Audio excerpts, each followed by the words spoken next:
Hello friends, how are you? This is NK Singh and you are watching me on my YouTube channel Study Singh where we take care of your studies. So आज हम lecture number 10 अपना start करने वाले हैं chapter number 1 electric charge and field. और जो सबसे पहला टॉपिक आज हम डिस्कस करेंगे दैट इज गॉस लॉ और Gauss theorem. It is very very important topic, so it is my personal advice कि इस पर्टिकुलर टॉपिक को आप बहुत बहुत केयरफुली जो है इसको आप समझने की कोशिश कीजिएगा, राइट। तो सबसे पहले हम इस गॉस थ्योरम का स्टेटमेंट, इसका फंडामेंटल कॉन्सेप्ट, इसका फिजिकल इंटरप्रिटेशन जो है उसको समझने की कोशिश करेंगे। Then the second topic that will cover, we will proof this Gauss law, right. Gauss law जब हम समझ रहे हैं उसी दौरान एक टेक्निकल टर्म हमारे पास आएगी जिसको हम कहते हैं गॉसियन सरफेस। तो गॉसियन सरफेस एक स्पेसिफिक टाइप के सरफेसेस हैं जिनके पास कुछ एक स्पेसिफिक कैरेक्टरिस्टिक्स होती है। तो गॉसियन सरफेस को मैंने अलग से डिटेल में डिस्कस किया है इस पर्टिकुलर लेक्चर में। It will very very beneficial for you by the point of view of numericals, right. और लास्ट टॉपिक जो हम आज डिस्कस करेंगे that is deduction of Coulomb's law by the Gauss theorem, कि गॉस थ्योरम की help से हम Coulomb's law को किस तरह से प्रूव कर सकते हैं। सो आई थिंक सो कि एक आपके दिमाग में एक बात जरूर चल रही होगी कि ये चैप्टर नंबर 1 जो है आखिर खत्म कब होगा, ये कितना लेंदी है। सो this is the last topic of this particular chapter, right. और चैप्टर नंबर 1 और चैप्टर नंबर 2 आपके कुछ सबसे लेंदी चैप्टर हैं आपके सिलेबस में और इनकी विटेज भी बहुत अच्छी खासी है। सो आई होप सो कि आपको लेक्चर्स जो हैं सब पसंद आ रहे होंगे, आप पुराने लेक्चर से सबसे गो थ्रू हो रहे होंगे। So please like and share these videos and subscribe the channel and do not forget to press the bell icon. तो चलिए आज का लेक्चर शुरू करते हैं। ओके फ्रेंड्स, चलिए अब हम गॉस लॉ या गॉस थ्योरम इसको डिस्कस करने वाले हैं, राइट।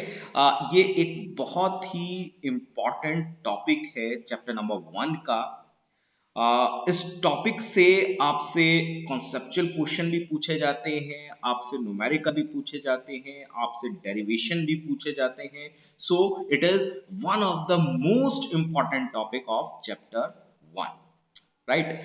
तो देखिए इससे पहले कि मैं इसका स्टेटमेंट आप लोगों के साथ डिस्कस करूं और अपने डिस्कशन को आगे बढ़ाऊं, एक कॉन्सेप्ट या एक एस्पेक्ट जो इस पर्टिकुलर थ्योरम का है वो मैं पहले डिस्कस कर रहा हूं आपके साथ। और ये हमें पता होना ज्यादा जरूरी है, राइट, कि किन सिचुएशंस में और किन कंडीशंस में हमें ये थ्योरम जो है अप्लाई करनी है, राइट। देखिए हम जब भी इलेक्ट्रिक फील्ड जो है कैलकुलेट करना चाहते हैं किसी एक पर्टिकुलर पॉइंट पर, किसी चार्ज कॉन्फ़िगरेशन की वजह से, किसी एक स्पेसिफिक चार्ज कॉन्फ़िगरेशन की वजह से, किसी एक स्पेसिफिक चार्जेस के अरेंजमेंट की वजह से, तो ये थ्योरम जो है ये एक बहुत ही सिग्निफिकेंट टूल बन जाती है हमारे लिए इस पर्टिकुलर काम को करने के लिए, राइट। देखिए अगर मेरे पास केवल एक पॉइंट चार्ज है, राइट, और उसकी वजह से मुझे कुछ दूर किसी एक पर्टिकुलर पॉइंट पर इलेक्ट्रिक फील्ड की इंटेंसिटी फाइंड आउट करनी है तो वो बहुत इजीली हो जाती है। I know the formula to calculate out that particular thing. लेकिन अगर हमारे पास कुछ चार्जेस का ग्रुप है, एक चार्जेस का अरेंजमेंट है, देन जो हमारी कैलकुलेशंस है वो काफी टेडिशियस हो जाती है, काफी कैलकुलेशन हमारी कॉम्प्लिकेटेड हो जाती है। क्योंकि उस पर्टिकुलर केस में if you remember that what we have to do, हमें एक एक चार्ज की वजह से उस पर्टिकुलर पॉइंट पर पहले इलेक्ट्रिक फील्ड निकालनी पड़ेगी और फिर उन इंडिविजुअल इलेक्ट्रिक फील्ड का हमें वेक्टर सम करना पड़ेगा। Then only we will get the net electric field at that point due to this specific charge configuration। यहां पर जो कैलकुलेशंस हैं आप देख रहे हैं बहुत कॉम्प्लिकेटेड हो जाती है, लेकिन उसी एग्जैक्ट काम को, उसी सेम काम को by the help of this fabulous tool जिसको हम कह रहे हैं गॉस लॉ और थ्योरम, बहुत इजीली इस काम को परफॉर्म कर देती है, टाइम बहुत कम लगता है, इजीली और एक्यूरेट हमें आंसर मिल जाते हैं। सो चलिए इस पर्टिकुलर थ्योरम को आप बहुत केयरफुली समझिए। So first of all we are seeing its statement and then we will move on, right.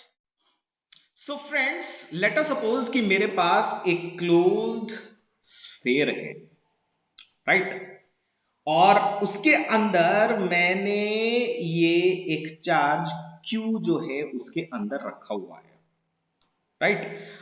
अब देखिए, अगर मुझे फाइंड आउट करना है कि इस स्फीयर से टोटल कितना इलेक्ट्रिक फ्लक्स लिंक है।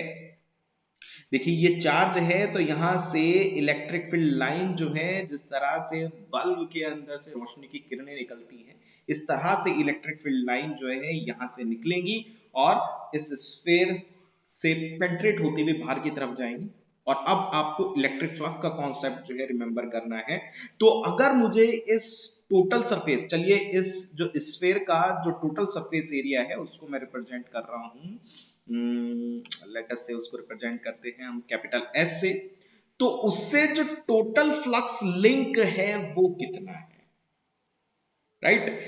अगर हमें ये कैलकुलेट करना है तो ये जो हमारी गॉस लॉ या गॉस थ्योरम है, ये इस चीज को किस तरह से कैलकुलेट करना है, ये थ्योरम एग्जैक्टली हमें ये बताती है, राइट। सो चलिए इसका स्टेटमेंट हम पढ़ लेते हैं। So according to this theorem, the total electric flux phi, electric flux को हम फाई से रिप्रेजेंट करते हैं, through any close surface S. देखिए ये क्लोज सरफेस है, क्लोज सरफेस को भी एक बार हम समझ लेते हैं। क्लोज सरफेस का मतलब क्या है? क्लोज सरफेस का मतलब जो चारों तरफ से क्लोज्ड हो, राइट। देखिए अगर मेरे पास कोई एक बॉक्स भी है और उस बॉक्स के अंदर आपने कोई चीज अगर रख रखी है और बॉक्स को आपने बंद कर दिया है, तो वो बॉक्स क्या है? It is a close surface. वो जो भी आइटम आपने उसके अंदर बॉक्स के अंदर रखा है वो चारों तरफ से क्लोज्ड है। तो जो पर्टिकुलर एरिया चारों तरफ से क्लोज्ड हो उसको हम कहेंगे closed surface, right. In free space is equal to 1 upon epsilon not times the total electric flux charge enclosed by that surface. देखिए इसको मैं आपको सिंपल वर्ड्स में समझाता हूं, इस पर्टिकुलर लॉ और इस पर्टिकुलर थ्योरम का जो स्टेटमेंट है, राइट। अगर आपको ये फाइंड आउट करना है कि किसी क्लोज सरफेस से कितना फ्लक्स लिंक है, अगर आपको ये फाइंड आउट करना है कि किसी क्लोज सरफेस से कितना इलेक्ट्रिक फ्लक्स लिंक हो रहा है या कितना इलेक्ट्रिक फ्लक्स उसके थ्रू पास आउट हो रहा है, तो what you have to do, आपको कुछ नहीं करना, आप केवल इतना काम करें कि किसी तरह से ये पता कर लें कि उस एनक्लोज सरफेस के, उस क्लोज सरफेस के अंदर टोटल कितना चार्ज रखा है। पहली चीज आपने ये फाइंड आउट कर लिया, और फिर जो वो चार्ज आपने फाइंड आउट किया उसका 1 अपॉन एप्सिलॉन नॉट टाइम अगर आप कर देंगे तो आपको आपका डिजायर्ड क्वांटिटी, दैट मींस कि कितना टोटल इलेक्ट्रिक फ्लक्स लिंक है इस पर्टिकुलर क्लोज सरफेस से, ये मिल जाएगा, राइट। तो सिंपल सा स्टेटमेंट है फ्रेंड्स। इसको हम किस तरह से लिख सकते हैं? देखिए इलेक्ट्रिक फ्लक्स को मैंने रिप्रेजेंट कर दिया है फाई से, और देखिए यहां पर टोटल चार्ज मैं मान रहा हूं कि टोटल चार्ज इस स्फीयर के अंदर जो मैंने रखा था Q, so that is Q। अब इसका मुझे 1 अपॉन एप्सिलॉन नॉट टाइम करना है, तो लीजिए ये हो गया 1 अपॉन एप्सिलॉन नॉट टाइम। तो Q अपॉन एप्सिलॉन नॉट आपको क्या मिला? दैट इज इलेक्ट्रिक फ्लक्स, और ये ही एग्जैक्ट ये थ्योरम हमें बता रही है, राइट। अब देखिए इसको लिखने का हमारा एक और तरीका है, और इसको हम कैसे लिख सकते हैं? इफ यू रिमेंबर दैट हमने पढ़ा था कि इलेक्ट्रिक फ्लक्स को जब मैंने असिमेट्रिकल सरफेसेस के लिए आपको करके बताया था, और इंटीग्रेशन वाली फॉर्म में we have calculated at, we have write down this thing like that, phi is equal to S and E dot ds। याद है आपको जहां पर हमने एरिया वेक्टर जो है डिस्कस किया था, राइट। तो सेम चीज को हम इस तरह से भी लिख सकते हैं। देखिए क्लोज सरफेस इंटीग्रेशन के लिए हम जो इंटीग्रेशन का साइन है इसके चारों तरफ ही एक सर्कल सा बना देते हैं। तो इसका सिंपल सा मतलब है कि we are integrate that particular quantity for a close surface, right. और इसको हमने फिर इस तरह से लिख दिया E डॉट ds, राइट। और ये किसके बराबर हो गया, ये आपका 5 के बराबर हो गया। अब मैं इस एग्जैक्ट चीज को उठाकर यहां पर रख दूंगा, right, at the left hand side. So what I have, that is E dot ds is equal to q upon epsilon naught। चलिए इसको भी हम यही लिख लें, तो ये सब चीज जो है हमारा एक ही लाइन में हमें मिल जाएगा। सो this is the statement and this is the particular expression that is based on this particular theorem. So friends, फटाफट इस एक्सप्रेशन को जो है एक डब्बे में बंद कर लीजिए। बहुत ही इंपॉर्टेंट ये एक्सप्रेशन है जो हम बहुत ही फ्रिक्वेंटली जो है यूज करेंगे, राइट। चलिए अब इस पर्टिकुलर थ्योरम और इस पर्टिकुलर लॉ को हमें प्रूफ करना है। So let's see the proof of goes theorem. देखिए अभी तो स्टेटमेंट ही पढ़ा है ना, अब हमें इसका प्रूफ देखना है कि हम इसे किस तरह से प्रूफ कर सकते हैं, राइट। ये आपने स्टेटमेंट पढ़ लिया, हम क्यों माने, तब तक हम इसे प्रूफ नहीं कर लेते। तो अब इस पर्टिकुलर थ्योरम को हमें प्रूफ करना है। सो फ्रेंड्स, चलिए अब हम इसके प्रूफ को देखते हैं, गॉस लॉ के हम प्रूफ को देखते हैं। So for that let us assume कि मेरे पास प्लस क्यू चार्ज है और इस चार्ज के चारों तरफ मैंने एक क्लोज्ड एक स्फीयर अज्यूम कर लिया है जिसकी रेडियस जो है आर है, स्मॉल आर है, राइट। देखिए इसके चारों तरफ ये चार्ज जो है, अब आपको इस तरह से इमेजिन करना है कि ये चार्ज जो है स्फीयर के सेंटर पर रखा है, लाइक दिस, राइट। इस क्लोज्ड सरफेस एरिया को जो यहां पर हमने स्फीयर लिया है, इसको हमने एक टेक्निकल नाम दिया है जिसको हम कहते हैं गॉसियन सरफेस। देखिए यहां पर एक सवाल आपके दिमाग में आ सकता है कि why we have taken sphere. भाई क्लोज सरफेस लेना है तो हम why not cube, right, why not cylinder, वो भी तो क्लोज्ड ही है ना। और कोई दूसरी रैंडम क्लोज सरफेस शेप क्यों नहीं, क्यों केवल स्फेयर ही हमने यहां पर लिया है। सो देखिए गॉसन सरफेस की अपनी कुछ कैरेक्टरिस्टिक होती हैं, राइट। इसको ये डेरिवेशन के बाद हम अलग से गॉसन सरफेस की उन कैरेक्टरिस्टिक्स को हम डिस्कस करेंगे। So right now just consider that के ये प्लस क्यू चार्ज जो है एक ऐसे क्लोज सरफेस के अंदर रखा है जिसकी शेप जो है स्फेयर की है और उसका रेडियस कितना है, स्मॉल आर, राइट। अब देखिए इस स्फेयर पर हमने एक एलिमेंट्री एरिया, ये जो आपको रेड कलर से दिखाई दे रहा है शेडेड, एक एलिमेंट्री एरिया, एक छोटा सा एरिया यहां पर हमने कंसीडर कर लिया है और उस एरिया को हम रिप्रेजेंट कर रहे हैं ds से, राइट। यहां से इस पर्टिकुलर एरिया से जो इलेक्ट्रिक फील्ड लाइन जा रही है वो इस तरह से जा रही होगी, right. So this yellow arrow will represent the direction of electric field. So इसको हमने E से रिप्रेजेंट कर दिया है, राइट। एरिया वेक्टर का कॉन्सेप्ट दोबारा काम में आएगा। सो एरिया वेक्टर क्या होता है, जो एरिया के परपेंडिकुलर एरिया वेक्टर की हमेशा डायरेक्शन होती है। तो ये ऑरेंज एरो से हमने एरिया वेक्टर दिखाया है, that's why I have written it like ds vector. So this is the area vector, right. Friends, आपको जब भी किसी भी तरह का डेरिवेशन जो है उसको आप अपने एग्जामिनेशन में कर रहे हैं या अगर आप अपने नोट्स भी बना रहे हैं बाद में अपने, अगर आप नोट्स अपने प्रिपेयर करेंगे, सो प्लीज आप इस हैबिट को बनाइए कि जब भी आप कोई फिगर बनाते हैं then first you have to explain that figure और उसके बाद आप अपना डेरिवेशन जो है शुरू करें। और बेसिकली उसमें एक्सप्लेनेशन में आपको करना क्या है, अभी जो चीज मैंने आपको एक्सप्लेन करके बताई है कि let us suppose we have plus Q charge और उसके चारों तरफ हमने एक रेडियस r का एक Gaussian surface as a sphere जो है अज्यूम किया है लाइक दिस, राइट। तो इसको आप एक्सप्लेन करने और उसके बाद आगे अपना डेरिवेशन जो है वो करना आप शुरू करें, राइट।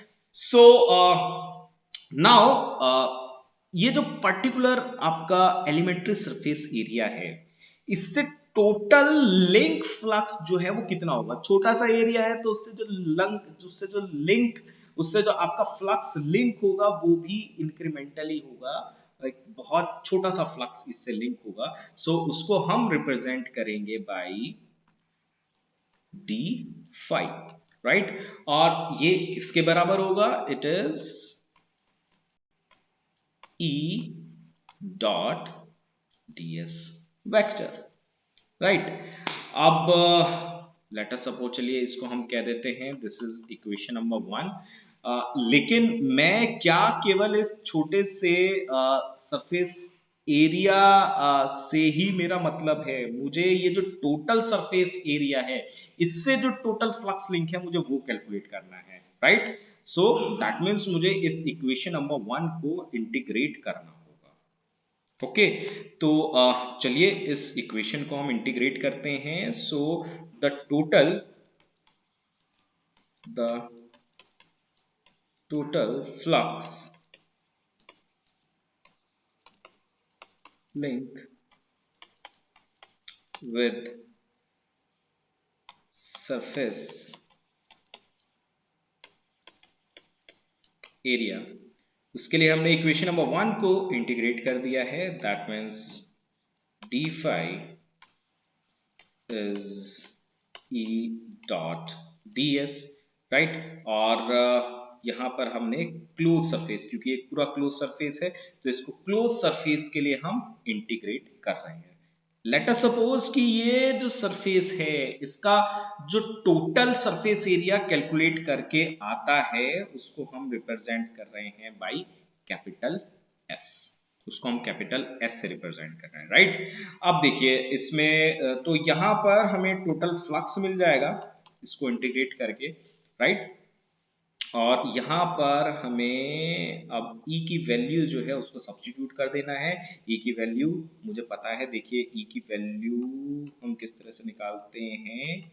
E की वैल्यू हमें पता है कि यहाँ से इस पर्टिकुलर पॉइंट तक का डिस्टेंस, लेट अस से कि चलिए इस पॉइंट को हम A लिख देते हैं, या सो पॉइंट O से A तक का डिस्टेंस जो है वो आपका रेडियस है। और इलेक्ट्रिक फील्ड निकालने का formula that is 1/4 pi epsilon naught, और एप्सिलॉन हमने क्यों लिया, by default we are considering कि we have only air and vacuum here, right. So 1/4 pi epsilon naught and Q upon R square and R cap, right. So this formula we know that. अब इस equation को उठा के हमें यहां पर substitute कर देना है E की जगह, then we will have 1/4 pi epsilon not Q upon R square R cap and dot ds vector, right. ये हमने लिख लिया। अब देखिए ये जो ds वेक्टर है इसको भी मैं रिप्रेजेंट कर सकता हूं एक दूसरे तरीके से। देखिए इसको हम किस तरह से रिप्रेजेंट कर रहे हैं, by ds, this is the magnitude. और डायरेक्शन हमेशा कौन देता है, डायरेक्शन हमेशा देता है unit vector, that is n cap. This is unit vector that is normal to this elementary surface area, right. तो उसकी डायरेक्शन कौन सी होगी, उसकी डायरेक्शन यही होगी जो ds की डायरेक्शन है, right. So this is the direction of n cap, right. चलिए अब इसको हमें किस तरह से लिख लेना है, that is 1/4 pi epsilon naught and Q R square and ds और r cap dot n cap, r cap dot n cap। अब r कैप क्या है, unit vector in the direction of r, उसकी डायरेक्शन भी यही है, n cap की भी डायरेक्शन यही है, और इन दोनों का मैग्नीट्यूड 1 है। देखिए इसको अगर हम डॉट प्रोडक्ट के फॉर्मूले से इसको अगर हम एक्सपेंड कर दे, then r dot n is nothing but magnitude of r and magnitude of n and cos theta, इन दोनों के बीच का एंगल। अब जब r कैप की भी डायरेक्शन यही है और n कैप की भी डायरेक्शन यही है, so the value of theta is 0 degree and cos 0 is equal to 1, so unit vector का मैग्नीट्यूड 1, ये भी 1, ये भी 1 और ये भी 1, तो सब कुछ आया आपका 1। That means r cap dot n cap is equal to 1, right? So what can we write down here? This is the constant, और ये बल्कि ये पूरा ही जो आपकी टर्म है ये कांस्टेंट है, इसको हम इंटीग्रेशन के साइन से बाहर ले आएंगे like this q upon R square, और जो इंटीग्रेशन साइन के अंदर रहेगा it is only ds। r cap dot n cap की वैल्यू हमने 1 यहां पर सब्स्टिट्यूट कर दी, राइट। नाउ अब आप एक चीज देखिए यहां पर, what is the meaning of this close integration of ds? इसका मतलब क्या हुआ? देखिए, ये अगर like this is the surface, right, और इस पर एक छोटा सा सरफेस एरिया है, इस स्फीयर पर एक छोटा सा सरफेस एरिया है जिसको मैं ds से रिप्रेजेंट कर रहा हूं, राइट। अगर इस पूरे के पूरे सरफेस एरिया को मैं बहुत सारे ds में इसको डिवाइड कर दूं, और उन सब ds को अगर मैं जोड़ दूं, ये छोटे छोटे छोटे छोटे ds जितने भी इसके ऊपर हैं इन सबको मैं आपस में जोड़ दूं, तो मुझे क्या मिलेगा? मुझे इस स्फीयर का सरफेस एरिया मिलेगा, right. So close integration of ds का सिंपल सा मतलब है surface area of this particular sphere, right. तो चलिए इसको अब हम लिख लेते हैं। That means phi is equal to 1 upon 4 pi epsilon naught and q upon r square and s, because चलिए लिख लेते हैं close integration of ds is equal to s।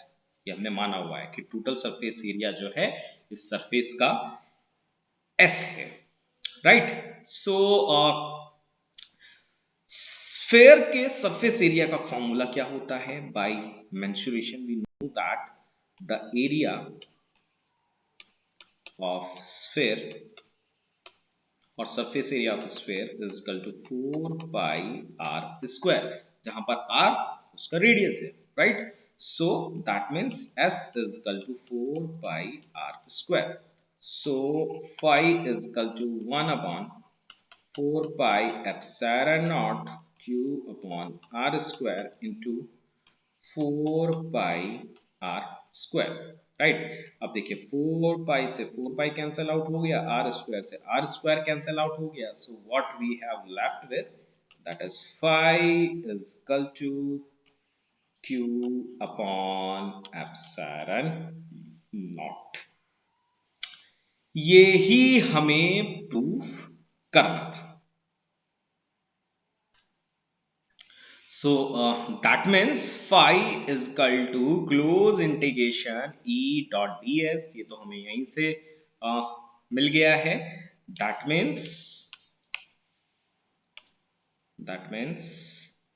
phi total flux link with this closed surface is equal to close integration of E dot ds is equal to q upon epsilon naught।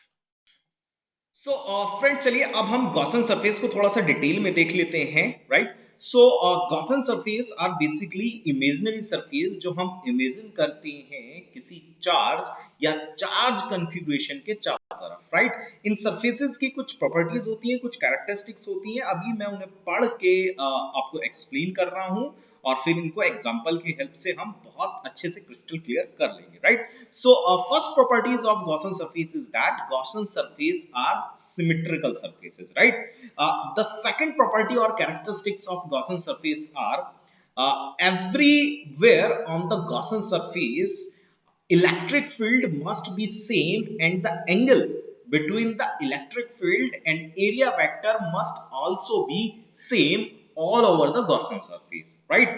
और जो third property यहां पर हम use करते हैं that is basically हम दो या दो से ज्यादा सिमेट्रिकल सरफेसेस को आपस में जोड़कर एक एनक्लोज्ड गॉसियन सरफेस जो है उसको फॉर्म कर सकते हैं, बना सकते हैं, राइट। सो ये प्रॉपर्टीज हैं। अब इन प्रॉपर्टीज को कुछ एक एग्जांपल की हेल्प से देखिए हम समझते हैं, और ये कॉन्सेप्ट आपको बहुत अच्छे से क्लियर होगा। सो फ्रेंड्स, चलिए अब हम कुछ एग्जांपल्स के हेल्प से गॉसन सरफेस को और डिटेल में समझने की कोशिश करते हैं, राइट। तो जो सबसे पहला एग्जांपल मैं यहां पर कंसीडर कर रहा हूं वो है पॉइंट चार्ज का। लेट अस सपोज कि मेरे पास एक पॉइंट चार्ज है प्लस क्यू, राइट। इसके चारों तरफ मुझे गॉसन सरफेस इमेजिन करना है, और गॉसन सरफेस एक एनक्लोज सरफेस होता है। तो जो सबसे पहली चॉइस मैंने चूज की है वो की है स्फेयर की, राइट। और अब हमें ये चेकआउट करना है क्या ये जो मेरी चॉइस है ये राइट चॉइस है या नहीं। ये राइट चॉइस तब होगी अगर इसके पास वो प्रॉपर्टीज हो, इसके पास वो कैरेक्टरिस्टिक्स हो जो अभी हमने डिस्कस की है, राइट।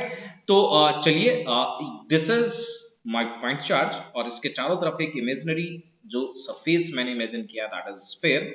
तो पहली प्रॉपर्टी तो है कि गॉसन सरफेस सिमेट्रिकल होनी चाहिए। तो sphere is a symmetrical object. Symmetrical means देखिए, अगर इसको मैं हॉरिजॉन्टली दो हिस्सों में डिवाइड कर दूं तो ये एग्जैक्टली एक दूसरे की मिरर इमेज होंगे। वर्टिकली डिवाइड कर दूं ये तब भी एक दूसरे की मिरर इमेज होंगे। So sphere is a symmetrical object, right. Second property कि गॉसन सरफेस पर हर जगह हर एक पॉइंट पर इलेक्ट्रिक फील्ड की इंटेंसिटी जो है वो सेम होनी चाहिए। तो चलिए फाइंड आउट करके देखते हैं। लेट अस सपोज कि एक पॉइंट मेरे पास, एक पॉइंट मेरे पास ये है, एक पॉइंट मेरे पास ये है और एक पॉइंट मेरे पास ये है। इन तीनों पॉइंट्स पर क्या इलेक्ट्रिक फील्ड की इंटेंसिटी सेम है? तो इलेक्ट्रिक फील्ड की इंटेंसिटी किस चीज पर डिपेंड करती है? It will depend from the distance from the source charge, right. और सोर्स चार्ज यहां पर है प्लस क्यू। तो ये तीनों पॉइंट, चलिए इनको कुछ नाम भी दे देते हैं, ए बी सी। ये तीनों पॉइंट क्या इस चार्ज से जो कि सेंटर पर है सेम दूरी पर है या नहीं है? So it is very much obvious कि स्फीयर पर कहीं भी कोई भी पॉइंट हो वो सेंटर से हमेशा इक्वल डिस्टेंस पर होगा, और वो डिस्टेंस है रेडियस। सो ये डिस्टेंस, ये डिस्टेंस, ये डिस्टेंस तीनों सेम होंगे। चलिए इसको हम सेंटर को ओ बोल देते हैं, राइट। सेंटर को सेंटर को हमने O बोल दिया। So O A, O B and O C all three are same, और अगर सेम है तो इलेक्ट्रिक फील्ड की इंटेंसिटी सेम होगी, राइट। चलिए दूसरी कैरेक्टरिस्टिक्स में ही इसका जो दूसरा पार्ट है वो क्या कहता है कि गॉसन सरफेस के हर एक पॉइंट पर इलेक्ट्रिक फील्ड और एरिया वेक्टर के बीच का एंगल सेम होना चाहिए, राइट। तो यहां पर देखते हैं, लेट अस सपोज के ये एक एलिमेंट्री एरिया मैंने यहां पर ले लिया, एक ये एलिमेंट्री एरिया ले लिया है, और एक ये एलिमेंट्री एरिया मैंने कंसीडर कर लिया है, राइट। तो पॉइंट चार्ज में से electric field line radially outward निकलती है, वी नो दैट, राइट। सो यहां पर इलेक्ट्रिक फील्ड की जो डायरेक्शन होगी ये होगी, this is the direction of electric field, right. यहां पर जो एरिया वेक्टर की डायरेक्शन है वो कैसी होगी? यहां पर एरिया वेक्टर की डायरेक्शन कैसी होगी? एरिया वेक्टर हमें पता है हमेशा सरफेस के परपेंडिकुलर उसकी डायरेक्शन होती है और आउटवर्ड डायरेक्शन में, राइट। सो एरिया वेक्टर की डायरेक्शन यहां पर ये है। So this is the direction of E and this is the direction of area vector. So basically E और DS के बीच में एंगल 0 है, राइट। अब इस पॉइंट पर देखें, सो इस पॉइंट पर this will be the direction of electric field और एरिया वेक्टर। अब ये एरिया, इसके परपेंडिकुलर डायरेक्शन यही होगी, तो एरिया वेक्टर की डायरेक्शन भी यही है इस पॉइंट पर। दैट मीन्स यहां पर भी थीटा 0 है और यहां पर भी थीटा 0 है। सो टेक्निकली आप किसी भी पॉइंट पर चेक कर लीजिए, इलेक्ट्रिक फील्ड और एरिया वेक्टर का बीच का एंगल सेम आएगा। So it is very much clear कि पॉइंट चार्ज के लिए गॉसन सरफेस की जो शेप होगी that will always a spherical shape. चलिए हमने ऑलवेज वर्ड यहां पर यूज कर लिया, राइट। और दूसरी सरफेसेस अभी तक कोई हमने चेक की नहीं है। तो चलिए अब हम एक दूसरा एनक्लोज सरफेस इसके चारों तरफ जो है इमेजिन कर रहे हैं और लेट अस सपोज के उसकी शेप जो है एक क्यूब के जैसी है। तो चलिए क्यूब को चेक करके देखते हैं। सो अब ये पॉइंट चार्ज जो है हमने एक क्यूब के सेंटर में लोकेट कर दिया है लाइक दिस, राइट। तो चलिए अब हमें क्या करना है। सबसे पहली प्रॉपर्टी, क्या ये शेप जो क्यूबिकल शेप है सिमेट्रिकल है? तो सिमेट्रिकल तो है, लेकिन एक प्रॉपर्टी मैच करने से काम नहीं बन रहा है, यहां पर सारी प्रॉपर्टीज मैच होनी चाहिए, राइट। और जो दूसरी प्रॉपर्टी है वो तो सबसे ज्यादा इंपॉर्टेंट है कि हर एक पॉइंट पर इलेक्ट्रिक फील्ड की इंटेंसिटी सेम हो और हर एक पॉइंट पर इलेक्ट्रिक फील्ड और एरिया वेक्टर के बीच का एंगल सेम हो, राइट।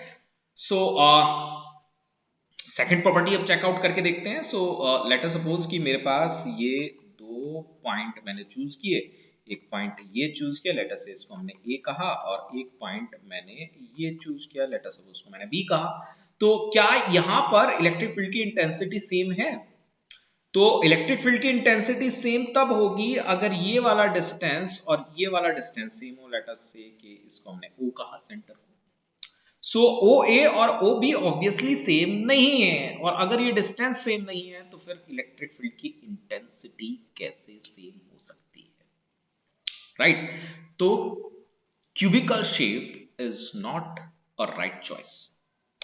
सिलेंड्रिकल शेप के लिए इसको अगर हम चेक करने की कोशिश करें सो अगेन कुछ उसी तरह के रिजल्ट हमें मिलेंगे।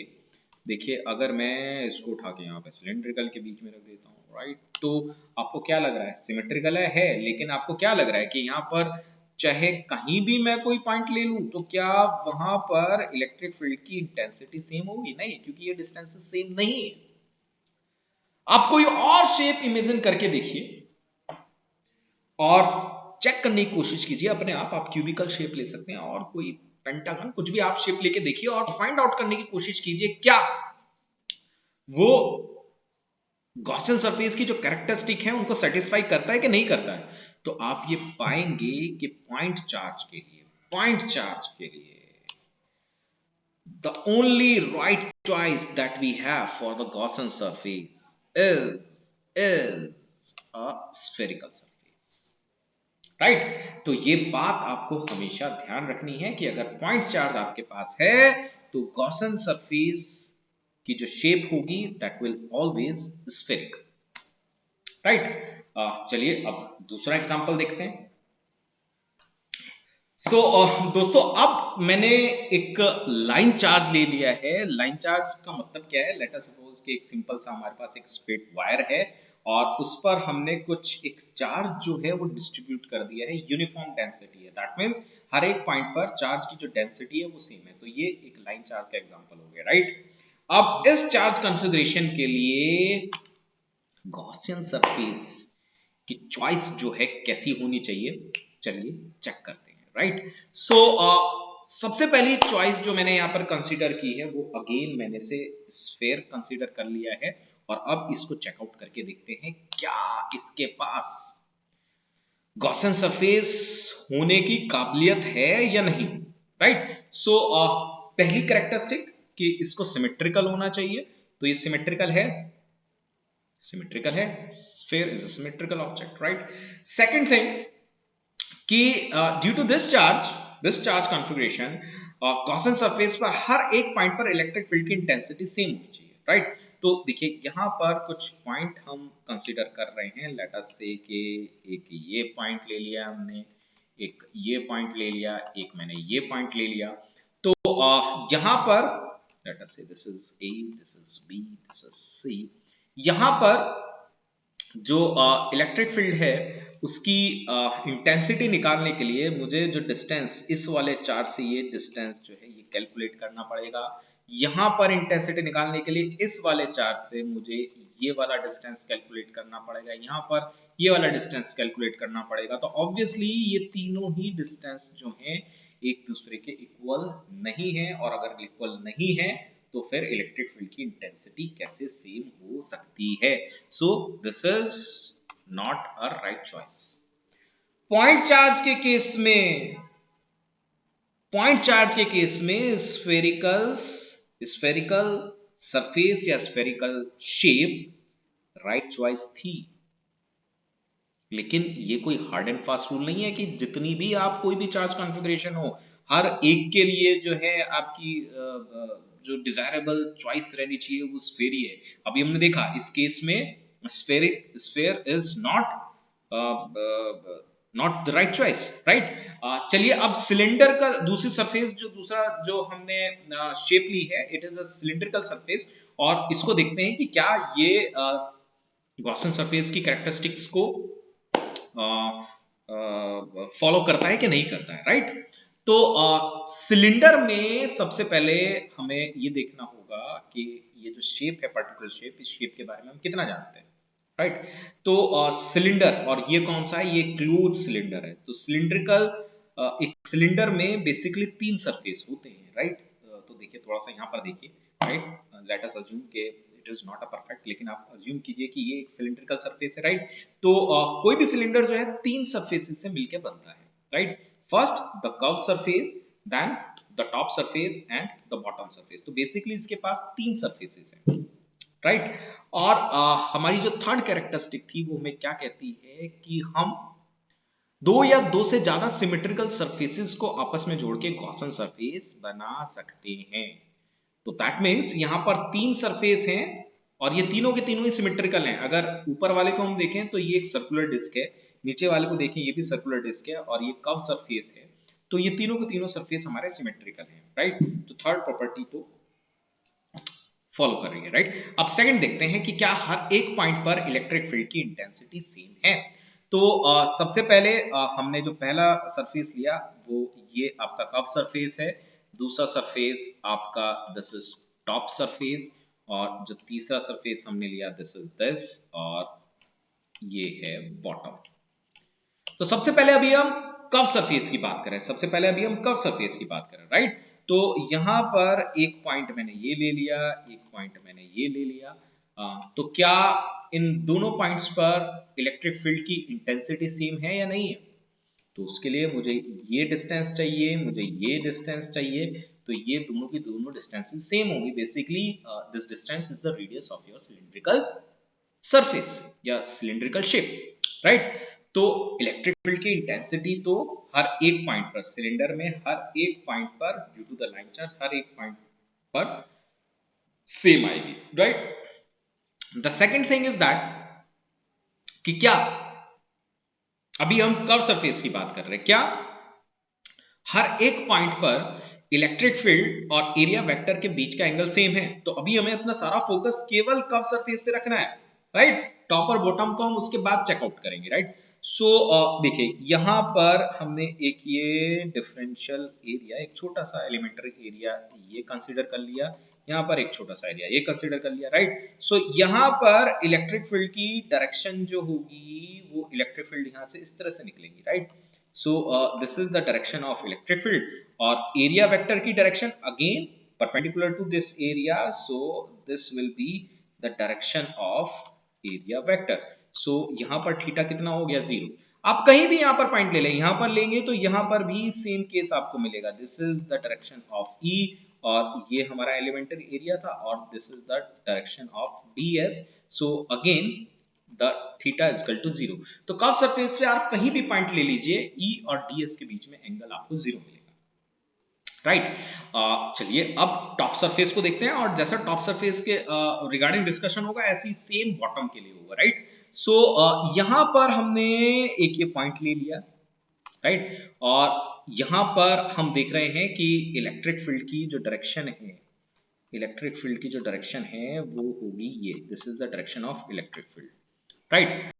चलिए उससे पहले जो एक चीज हमें चेक करनी है, क्या ये जो ऊपर वाला जो टॉप सरफेस है, क्या इस सरफेस पर हर एक पॉइंट पर इलेक्ट्रिक फील्ड की इंटेंसिटी सेम है कि नहीं है, राइट। तो ये यहां पर सेंटर में यहां पर एक चार्ज रखा है, और ये बेसिकली क्या है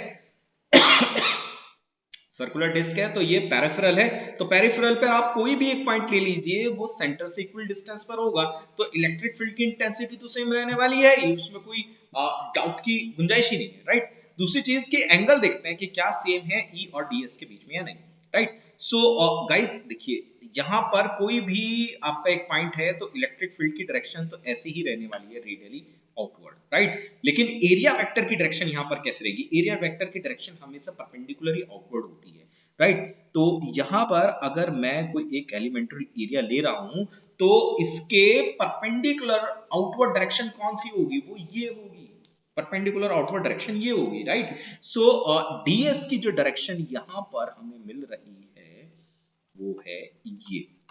सो एंगल कितना है ई और डीएस के बीच में? 90 डिग्री। आप कहीं पर भी पॉइंट ले लें, आप कहीं पर भी ये पॉइंट ले लें, सो ई की डायरेक्शन जो है दैट इज दिस, और डीएस की डायरेक्शन क्या होगी? That is 90 degree. ये देखने में आपको थोड़ा सा लग रहा है, लेकिन इसको आपको 3D में इमेजिन करना है। आप कहीं पर भी देख लीजिए, आप कहीं पर भी ये देख लीजिए, this is the direction of E and this is the direction of DS. तो किसी भी पॉइंट पर आप देख लीजिए, किसी भी पॉइंट पर आप देख लीजिए, ई और डीएस के बीच में एंगल आपको हमेशा 90 डिग्री मिलेगा, right. So throughout the top surface the direction between E and DS is 90 degree. So जो टॉप टू है इसके पास भी, टॉप टॉप के पास जो टॉप सरफेस है उसके पास भी गॉसियन सरफेस की कैरेक्टरिस्टिक्स हैं। सो बॉटम के लिए, बॉटम के लिए देखिए, यहाँ पर इलेक्ट्रिक फील्ड की डायरेक्शन जो होगी वो ये होगी, लेकिन यहाँ पर डीएस की डायरेक्शन आउटवर्ड होगी नीचे की तरफ। तो यहाँ पर भी एंगल जो है आपको 90 डिग्री मिलेगा हर जगह। और इन सिमेट्रिकल सरफेसेस को आपस में जोड़कर हम एक पूरा एक एनक्लोज सरफेस तैयार कर सकते हैं। सो लाइन चार्ज के लिए हमारी जो चॉइस है गॉसियन सरफेस के लिए, it will be sure cut and that is cylindrical surface.